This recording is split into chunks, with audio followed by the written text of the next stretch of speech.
Hello students, आज हम लोग पढ़ेंगे क्लोजर ऑफ रिलेशंस। तो देख लेते हैं क्लोजर ऑफ रिलेशंस क्या होते हैं। The closure of a relation R with respect to property P is the relation obtained by adding the minimum number of ordered pairs to R to obtain property P। तो यहाँ पर हम दो चीजों के बारे में बात कर रहे हैं। एक तो हमारी बात हो रही है रिलेशन के बारे में और दूसरी बात हो रही है प्रॉपर्टी के बारे में। तो एक रिलेशन है सपोज हमारे पास, जिसको हम डिनोट कर रहे हैं आर से, और प्रॉपर्टी है हमारे पास पी। जैसा कि हम लोग पहले भी पढ़ चुके हैं कि रिलेशन की जब हम प्रॉपर्टी की बात करते हैं तो हम बात करते हैं रिफ्लेक्सिव की, सिमेट्रिक की और ट्रांजिटिव की।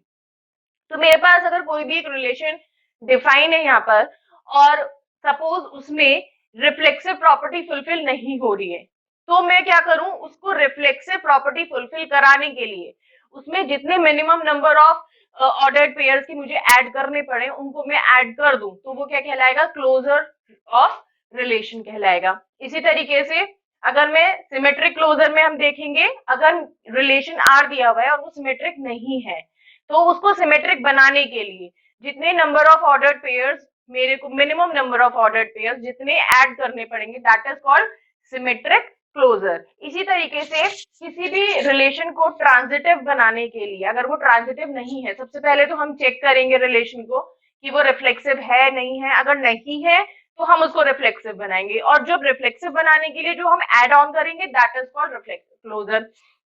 इसी तरीके से अगर सिमेट्रिक नहीं है तो सिमेट्रिक बनाने के लिए जो ऐड ऑन करेंगे, इसी तरीके से चेक करेंगे रिलेशन ट्रांजिटिव है या नहीं। अगर है तो ठीक है, और अगर नहीं है तो हमें उसमें क्या करना पड़ेगा, कुछ minimum number of ordered pairs को ऐड करना पड़ेगा, अलग से जोड़ना पड़ेगा। तो वो किस तरीके से हमें करना है, कि किस तरीके से हम एड ऑन कर सकते हैं रिफ्लेक्सिव बनाने के लिए, किस तरीके से हम सिमेट्रिक बना सकते हैं, किस तरीके से हम रिलेशन को ट्रांजिटिव बना सकते हैं। तो यही सब हमें किसमें पढ़ना है, क्लोजर ऑफ रिलेशंस। तो ये चीज क्या कहलाती है, रिलेशंस, क्लोजर ऑफ रिलेशंस कहलाते हैं, कि किस तरीके से किसी भी एक रिलेशन आर को उसकी प्रॉपर्टी पी, वो प्रॉपर्टी तीनों में से कोई भी हो सकती है। मान लो कि कोई रिलेशन है मेरे पास जो कि रिफ्लेक्सिव भी है, सिमेट्रिक भी है, बट ट्रांजिटिव नहीं है, तो उसकी इस प्रॉपर्टी पी को कंप्लीट करने के लिए, पूरा करने के लिए एडिंग करते हैं minimum number of ordered pairs. यही हमने लिखा हुआ है कि कोई भी रिलेशन आर है,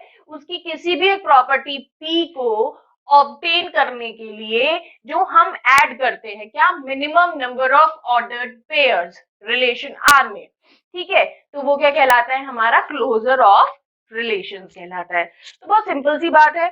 अभी देख लेते हैं कि किस तरीके से हम रिफ्लेक्सिव क्लोजर फाइंड करेंगे, किस तरीके से सिमेट्रिक फाइंड करेंगे और किस तरीके से ट्रांजिटिव फाइंड। तो अभी हम यहाँ पर एक एग्जांपल देख लेते हैं, और इसमें अभी हम रिफ्लेक्सिव सीखते हैं, रिफ्लेक्सिव क्लोजर कैसे निकालना है और सिमेट्रिक कैसे निकालना है, और उसके बाद एक और एग्जांपल ले लेंगे और उसमें हम ट्रांजिटिव देख लेंगे कैसे फाइंड करता है। तो यहाँ पर देखो बच्चों, यहाँ पर एक सेट दिया हुआ है आपको ए, जिसमें एलिमेंट्स है 1 2 3 एंड 4, और यहाँ पे एक रिलेशन है आर, और जिसमें ये सारे ऑर्डर्ड पेयर्स है। जब हम सेट की बात करते हैं तो वहां हम एलिमेंट्स की बात करते हैं, और जब हम रिलेशन की बात करते हैं तो हम पेयर्स की बात करते हैं, क्योंकि रिलेशन दो सेट के बीच में होता है हमेशा, तो वहां पे ऑर्डर्ड पेयर्स हमें फाइंड हो जाते हैं। तो इसी तरीके से ये सेट है और ये एक रिलेशन है। तो सबसे पहले हम लोग बात करते हैं किसकी, रिफ्लेक्सिव क्लोजर की। तो जब मैं रिफ्लेक्सिव की बात करती हूँ तो हम बात किस तरह, हम रिफ्लेक्सिव पहले पढ़ चुके हैं। रिफ्लेक्सिव में क्या होता है, लाइक मेरे पास यहाँ पे 4 एलिमेंट्स है सेट ए में, तो जो रिलेशन फाइंड होगा उसमें रिफ्लेक्सिव कब होगा, जब मेरे को हर एलिमेंट का पेयर मिलेगा उसी के साथ। जैसे कि मेरे पास 1 है तो मेरे को रिफ्लेक्सिव में क्या क्या मिलना चाहिए, 1, 1, 2, 2, 3, 3 और 4 है तो क्या मिलना चाहिए, 4, 4। अब चेक कर लेते हैं क्या ये चारों पेयर यहाँ रिलेशन में एग्जिस्ट करते हैं। तो 1, 1 यस ये एग्जिस्ट करता है, 2, 2 नहीं करता है, देन 3, 3 यस ये एग्जिस्ट करता है, देन 4, 4 नो ये एग्जिस्ट नहीं करता है। तो दो पेयर ऐसे हैं कि जिनकी वजह से, जो कि प्रेजेंट नहीं है और उस वजह से ये रिलेशन रिफ्लेक्सिव नहीं है, रिफ्लेक्सिव प्रॉपर्टी को फुलफिल नहीं कर रहा है। तो अगर मैं ये दोनों पेयर्स इस रिलेशन में ऐड कर दूं तो ये हमारा रिफ्लेक्सिव प्रॉपर्टी को भी फुलफिल करेगा। ठीक है, तो ये 2, 2 एंड नेक्स्ट क्या है 4, 4, ये क्या हो गया हमारे पास, रिफ्लेक्सिव क्लोजर हो। तो हम इसको देख लेते कैसे लिखेंगे। तो रिलेशन है आर और इसको यूनियन कर दूं मैं किसके साथ, दो ऑर्डर्ड पेयर। क्या क्या फाइंड हुआ था, 2,2 फाइंड हुआ था जो कि नहीं है, और 4,4 फाइंड हुआ था। तो ये हमको मिल गया इसके लिए क्या, रिफ्लेक्सिव क्लोजर। ठीक, नेक्स्ट अब हम लोग देख लेते हैं सिमेट्रिक की। जब हम सिमेट्रिक क्लोजर की बात कर रहे हैं तो सिमेट्रिक क्लोजर में क्या होता है, अगर मेरे पास कोई भी पेयर ए कॉमा बी के फॉर्म में है तो ये उसका रिवर्स मतलब बी कॉमा ए भी होना चाहिए। अगर ऐसा है तो फिर वहां पे ट्रांसिमेट्रिक प्रॉपर्टी फुलफिल होती है। अगर कोई भी पेयर सी कॉमा डी है तो वहां पे डी कॉमा सी भी होना चाहिए। अगर ऐसा है तो सिमेट्रिक है, अदरवाइज नहीं है। तो हम एक बार ऐसे चेक कर लेते हैं, सारे पेयर्स देख लेते हैं। जैसे कि यहाँ पर एक पेयर हमको क्या मिल रहा है, 1,3। 1,1 तो अपने आप में, इसको आप रिवर्स भी करोगे तो 1,1 ही रहेगा। ठीक है, तो जो सेल्फ होते हैं अपने मतलब सेम एलिमेंट्स में पेयर होते हैं उनको हमें चेक करने की नीड ही नहीं है, क्योंकि आप 1,1 इधर से भी उल्टा करके लिखोगे तो 1,1 ही आएगा, तो उनको चेक करने की नीड नहीं है। अब हमारे पास क्या है, 1,3 है, तो हमें 1,3 का उल्टा क्या मिलना चाहिए, 3,1, जो कि ऑलरेडी है। नेक्स्ट क्या है, 2,4 है, उल्टा क्या मिलना चाहिए, 4,2, जो कि नहीं है, तो ये एड ऑन होना चाहिए। और क्या पेयर है, 3,1 हो चुका है, 3,3, 4,3, तो 4,3 का उल्टा 3,4 होना चाहिए, तो 3,4 यहाँ पे नहीं है, तो ये भी मिसिंग है। तो ये दो ऑर्डर्ड पेयर्स हमको इस तरीके से मिले हैं जो कि मिसिंग है, जो कि होने चाहिए। अगर ये होंगे तो रिलेशन क्या हो जाएगा, सिमेट्रिक प्रॉपर्टी को फुलफिल करने लग जाएगा। तो अगर हम ये दोनों ऑर्डर्ड पेयर्स रिलेशन आर का यूनियन कर दें इनके साथ, तो हमें क्या मिल जाएगा, प्रॉपर्टी सेटिस्फाइड मिल जाएगी। तो हम यही करेंगे। अब यहाँ पर हम क्या करेंगे, रिलेशन आर यूनियन पेयर्स क्या क्या मिले थे हमको, 4,2 एंड 3,4। अगर ये भी ऐड ऑन हो जाएगा तो ये प्रॉपर्टी सिमेट्रिक प्रॉपर्टी भी फुलफिल हो जाएगी यहाँ पे। तो ये हमको क्या मिल गया, इसका सिमेट्रिक क्लोजर मिल गया। एक और एग्जांपल हम देख लेते हैं, और यहाँ पर हम क्या फाइंड कर लेंगे, यहाँ से हम फाइंड कर लेंगे ट्रांजिटिव क्लोजर।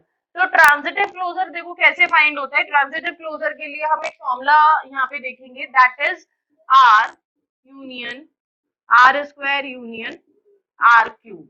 तो ये फॉर्मूला हम यहाँ पर यूज करेंगे।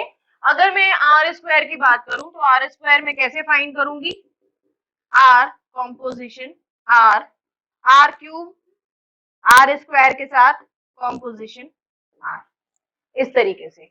तो आर हमारे पास ऑलरेडी डिफाइन है, आर स्क्वायर निकालना है तो आर का आर के साथ कॉम्पोजिशन, आर क्यूब निकालना है तो आर स्क्वायर का आर के साथ कॉम्पोजिशन। तो जो भी आएगा उन सबका क्या कर देंगे, यूनियन। तो जो हमको मिलेगा लास्ट में रिलेशन वो ट्रांजिटिव होगा, दैट इज ट्रांजिटिव। तो ये हमें याद रखना है इसमें जब हम ट्रांजिटिव क्लोजर की बात कर रहे हैं। एक बार देख लेते हैं। तो सबसे पहले मैं यहाँ पे फाइंड करूंगी R square means R composition R, मतलब आर का आर के साथ कॉम्पोजिशन अगर हम लें तो यहाँ पे पहले मैंने आर लिख लिया। कॉम्पोजिशन कैसे फाइंड होता है ये मैं आपको ऑलरेडी बता चुकी हूँ, स्टिल एक बार हम यहाँ पे दोबारा से देख लेते हैं। अगर कोई कंफ्यूजन है आप लोगों को तो वो रिमूव हो जाएगा, कोई डाउट है अगर कॉम्पोजिशन फाइंड करने में। तो ये दो आर और आर हमने लिख लिया क्योंकि हमें आर का कॉम्पोजिशन आर के साथ लेना है। अब नेक्स्ट हम देखते हैं 1, सेकंड क्या है 2, 2 किससे कहाँ पे मिल रहा है हमें, यहाँ पे फर्स्ट एलिमेंट 2 है। ऐसे ही हम सर्च करते हैं दो पेयर में जो सेकंड एलिमेंट होता है, नीचे वाले रिलेशन में हम देखते हैं फर्स्ट प्लेस पे वो कहाँ कर हो रहा है, तो यहाँ पर हो रहा है। तो हम नया पेयर जो लिखेंगे आर स्क्वायर में जो रिलेशन बनेगा वो क्या बन जाएगा हमारे लिए, इसका फर्स्ट और इसका लास्ट, तो 1,3 इस तरीके से। इसी तरीके से अभी जैसे मेरे पास है 2,3, तो मैं सर्च करूंगी इसका सेकेंड एलिमेंट क्या है 3, तो मैं इस वाले रिलेशन में सर्च करूंगी 3 कहाँ पे फर्स्ट नंबर पे आ रहा है, तो यहाँ पे आ रहा है। तो एक तरीके से समझे 3 से 3 कैंसिल, तो क्या बचेगा 2,3। ओके, ये भी हो गया। नेक्स्ट 3,3 है और 3 से जो स्टार्ट हो रहा है वो ये हो रहा है 3,3 है, सेकंड नंबर पे हमको 3 मिल रहा है और यहाँ फर्स्ट नंबर पे 3 मिल रहा है, तो फर्स्ट और लास्ट एलिमेंट ले लेंगे जो कि क्या है 3,3 है। तो ये हमको आर स्क्वायर मिल गया। और अब हम फाइंड कर लेंगे आर क्यूब। आर क्यूब के लिए हमें क्या करना पड़ेगा, are square composition are 1,3 2, 3, and R 1, 2, 3 and 3, 3। मैंने आप लोगों को पहले भी ये चीज डिस्कस करी है कि जब हम कॉम्पोजिशन की बात करते हैं तो हमें ऑर्डर मैटर करता है। लाइक मैंने आर क्यू फाइंड करना है तो आर स्क्वायर कॉम्पोजिशन आ रहा है तो आर स्क्वायर वाला रिलेशन में ऊपर लिखूंगी और आर वाला रिलेशन में नीचे लिखूंगी। दोबारा से देख लेते हैं क्या क्या हमको मिलने वाला है आर क्यूब में। अब तो यहाँ पे देखिए तो 1, 3 सेकेंड एलिमेंट क्या है 3, तो यहाँ पर हम सर्च करेंगे 3 कहाँ पर फर्स्ट नंबर पे आ रहा है, ये आ रहा है इसका फर्स्ट और इसका लास्ट।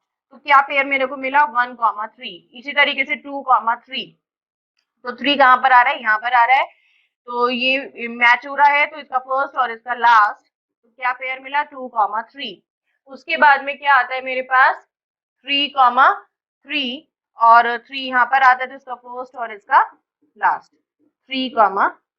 ठीक है, तो ये आर क्यूब मिला। आर स्क्वायर हम ऑलरेडी फाइंड कर चुके हैं, ये आर स्क्वायर है, ये आर है और ये आर क्यूब है। और हमने ट्रांजिटिव के लिए क्या पढ़ा है, इन तीनों का यूनियन। और हमें क्या लेना है, इन तीनों का क्या लेना है, अब यूनियन कर देना है। तो देखो यूनियन जब हम करेंगे तो हमें क्या क्या वैल्यूज मिल जाते हैं वो हम देख लेते हैं। तो R union R square union R cube, तो यूनियन कर देते हैं। तो सबसे पहले तो क्या एलिमेंट है हमारे पास, 1 आर, आर है ना, आर ले लेते हैं 1, 2, 2, 3 एंड 3, 3 ये लिख दिया हमने। उसके बाद आ जाता है आर स्क्वायर, तो फर्स्ट मिला 1, 3, 2, 3, 2, 3 हम ऑलरेडी ये लिख चुके हैं यहाँ पे, तो दोबारा लिखने की नीड नहीं है। नेक्स्ट 3, 3 हम ऑलरेडी लिख चुके हैं। उसके बाद में हम क्या लेना है आर क्यूब, तो क्या है 1, 3 हम ऑलरेडी लिख चुके हैं, फिर है 2, 3 ऑलरेडी लिख चुके हैं, 3, 3 ऑलरेडी लिख चुके हैं। तो ये हमको मिल गया एट लास्ट रिलेशन, जो कि हमारा क्या है, ट्रांजिटिव क्लोजर है। तो अगर मैं ये सारी चीजें, तो ये जो हमको रिलेशन मिला अब ये ट्रांजिटिव है, और हम चाहें तो इसको एक बार क्रॉस चेक कर सकते हैं। तो देख लेते हैं, तो एक बार देख लेते हैं ट्रांजिटिव हुआ कि नहीं हुआ। जब हम ट्रांजिटिविटी की बात कर रहे हैं तो ट्रांजिटिविटी होती क्या है कि अगर a, b है और b, c है, तो इससे हमें क्या मिल सकता है, a, c ये मिल सकता है हमें। तो चेक कर लेते हैं। अगर मेरे पास 1, 2 है, ठीक, लाइक ये a, b हो गया, तो अब मैं देखती हूँ 2 से और क्या शुरू हो रहा है, 2, 3 है, तो 1, 3 मुझे मिल जाना चाहिए। तो 1, 3 अवेलेबल है, ठीक। उसके बाद आता है 2, 3 और ये 3, 3, तो हमें क्या मिल जाना चाहिए, 2, 3 मिल जाना चाहिए, 2, 3 प्रेजेंट है। नेक्स्ट में देख लेती हूँ और भी कुछ ऐसा बनता है तो देखते हैं। 1, 3 और कुछ ऐसा नहीं बन रहा है हमारा, जहाँ पे हमारा a, b, b, c का रिलेशन बने और हमें a, c मिले, तो ऐसा कुछ नहीं बन रहा है। यस, तो हम इसको क्या बोलेंगे, दिस इज ट्रांजिटिव। तो इस तरीके से हमने सीखा कि किस तरीके से कोई भी रिलेशन, अगर हमें किसी भी सेट का कोई भी रिलेशन दिया हुआ है तो हम उसको किस तरीके से प्रॉपर्टीज को फुलफिल करा सकते हैं, उसके क्लोजर्स को फाइंड कर सकते हैं। तो रिफ्लेक्सिव, सिमेट्रिक और ट्रांजिटिव क्लोजर हम कुछ इस तरीके से फाइंड करेंगे।